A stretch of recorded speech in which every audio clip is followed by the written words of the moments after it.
na tayo. Ito, level of precaution. Meron tayong universal or contact, tsaka transmission based.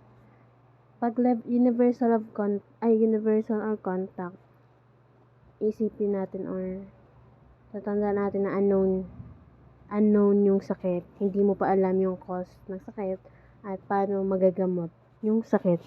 Kaya, ang precaution mo ay yung precaution mo, universal or contact. Kaya ano ba yung ginagamit natin o sinusuot kapag dito, umiiwas tayong mahawaan tayo ng sakit? Ito ay PPE. So, 'di ba nung una pa lang, nung bago pa lang yung COVID dito, hindi pa natin alam anong pa yung gamot, hindi pa alam yung vaccine para magamot siya. Yung mga nurse, mga health professional, yung suot nila ay PPE. As in, yung lahat, yung gown, yung goggles, yung mask, yun, suot nila yun lahat, nung anong pa yung sakit. Pero nung unknown or unidentifiable yung sakit. Pero pag transmission na, known na syempre yung sakit. Known na siya. Ano ba yung mga known sakit na? Yung pertussis, ganun. Basta ganun. Kaya yung sinusuot na lang nila ay depende sa sakit. Like, kapag COVID, nung nalaman na yung COVID, nagmamask na lang sila. Kasi diba yung mask naman ay hindi naman siya airborne, droplet na siya. So, kahit surgical mask, okay na kasi yun nga, droplet lang naman siya. Tapos, ano pa ba? Ang pinakamadali din na ma-break sa chain of infection na to ay ang mode of transmission. Kasi kapag malalaman mo na yung mode of transmission niya, makakaiwas ka, like, alam mo yung sakit ay airborne, edi iiwas ka sa kanya ng more than 6 feet. Or, kapag alam mo yung sakit ay yung mode of transmission niya ay droplet, 6 feet away from the patient ay okay na. Or kapag vector, kapag nakagat ka, or alam mong kakagatin ka, makakaiwas ka. Tapos, yun, connected sila, yung mode of transmission tsaka level of precaution. At, yung pag-wear pala ng PPE ay, kapag wearing pa lang, una, nahiya naman kasi ako, dito na lang stick na lang siya. Yung una ay, dito, mask, goggles, tapos gloves. Tandaan naman na mask, goggles, gloves. Ito yung kamay eh. Gets ba? Pero kapag tatanggalin na yung PPE, uunahin natin ay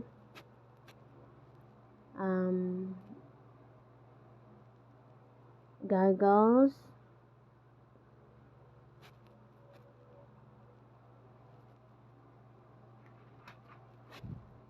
ay nakalimutan ko na pala, wag na pala yan. Joke nga, nakalimutan ko. Tanungin ko ulit mamaya. Dito na tayo pumunta sa immunity. So, sa immunity, meron tayong antibody, tsaka antigen. Yung antibody, yung good. Isipin natin lagi na yung antibody ay good. At nag-consist siya ng immunoglobulins. Kapag immunoglobulins, matik na antibody siya. Tapos yung antigen naman, bad. Yung tatanda nating word sa antigen. Tapos sa immunity, meron tayong active, tsaka passive. Yung active ay sa loob ng katawan. Tapos, kapag passive naman, tatandaan natin na sa labas siya ng katawan. At ang active ay merong dalawa. Active natural at saka active artificial. Yung passive din, mayroon ding passive natural at saka passive artificial. So, sa active natural, ano ba yan? Pag active natural, tatandaan natin na exposure. Kapag natural, matik na exposure. Kapag artificial, matik na vaccination.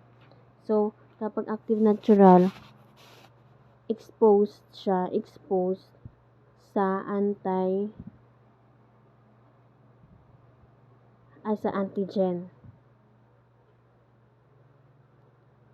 Ang active natural ay exposed sa antigen. So, yung antigen galing sa labas. Tapos, nung pumasok na sa ating katawan, yung katawan natin nag-create ng antibody. Nag-create siya ng antibody para labanan yung antigen. Yun yung active natural. Pag active artificial naman,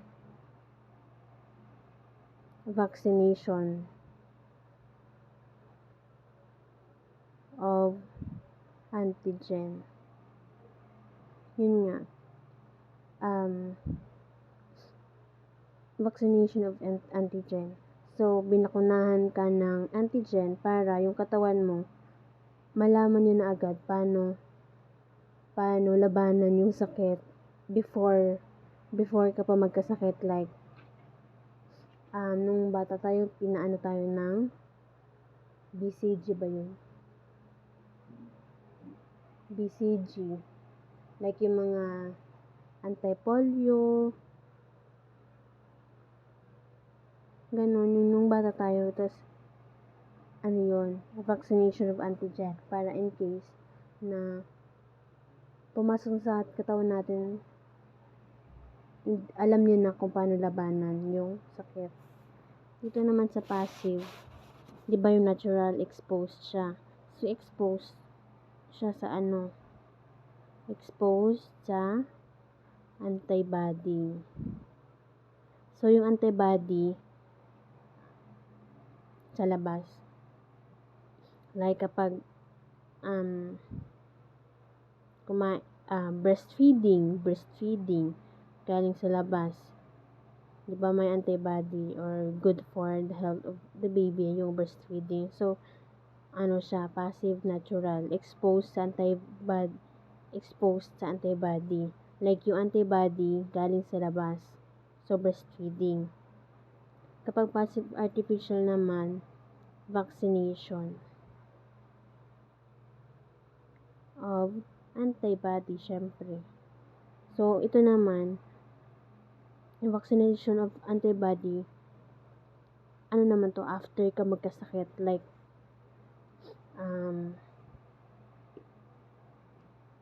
nakagat ka ng aso. So, yung vaccination na ituturok sa'yo ay antibody na, active vaccination of antibody na, kasi pumasok na yung antigen sa loob kasi kinagat ka na ng aso. So, yung kailangan mo, yung lalaban doon sa antigen. So, passive artificial siya, vaccination ng antibody. At dito pala, example din dito ay yung vaccination sa COVID. Diba? Like, bago tayo nagka-COVID, nagpa-vaccine tayo para maiwasan nga magka-COVID. Or like, kaya kapag na-vaccine ka na ng Pfizer, ganun, hindi ka na magka-COVID unless, kasi yung COVID daw, sabi ni sir, may iba't ibang kind, ganun, or level, or ganyan. Kaya, minsan, nagkaka-COVID pa rin. Pero, di naman siya sobrang lala. Or like, mild na lang siya. Basta ganun, sabi. Basta yun. Yun na lahat ng tinako na sir. Kung may tanong kayo, sabihin nyo na lang ulit. Ayun lang. Sorry, super, nakalimutan ko na talaga kasi lahat. Grabe yung boses ko. Nakalimutan ko na mag ano na kayo, magtanong. Ayun lang, bye.